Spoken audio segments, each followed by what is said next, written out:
Instead of starting with what you want and figuring out how to do it and assuming that I will then be the person I want to be, I think it is better to invert that process and start by saying, who do I wish to become? Or in this example, who is the type of person that could lose 40 pounds? Well, maybe it's the type of person who doesn't miss workouts. And then you're focused on that, not on the weight.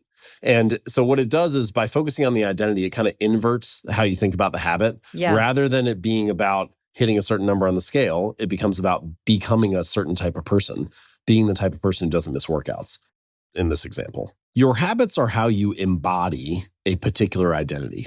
So every day that you make your bed, you embody the identity of someone who's clean and organized. If you study biology for 20 minutes on Tuesday night, you embody the identity of someone who is studious. Your habits provide evidence of who you are.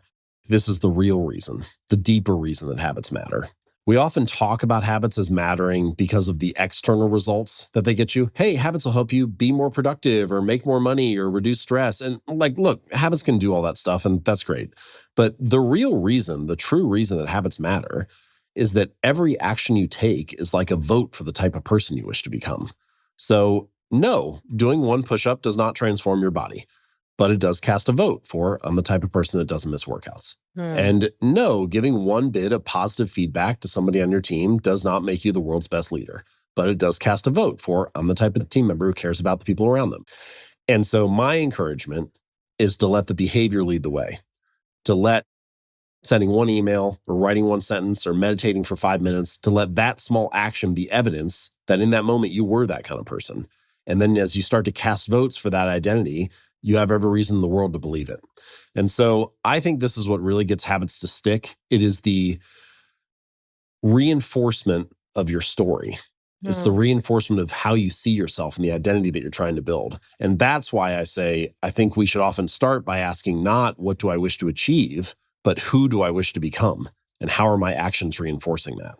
And if you can get those two things aligned, now you have a really deep through line from your daily actions to this bigger, larger identity that you want to build. And if you can connect the things that you do each day, those small choices, with the person that you want to be in the long run, you can see how important they are even when they're little. Who do I want to become? If you start there and you start with a vision for the kind of person you want to become, and then we invert that onion that you were talking about, so you know who you want to become, then you ask yourself, well, how do I become that kind of person and what do I need to do? Now we have a roadmap that leads you to the small daily habits that cast the vote to get you there.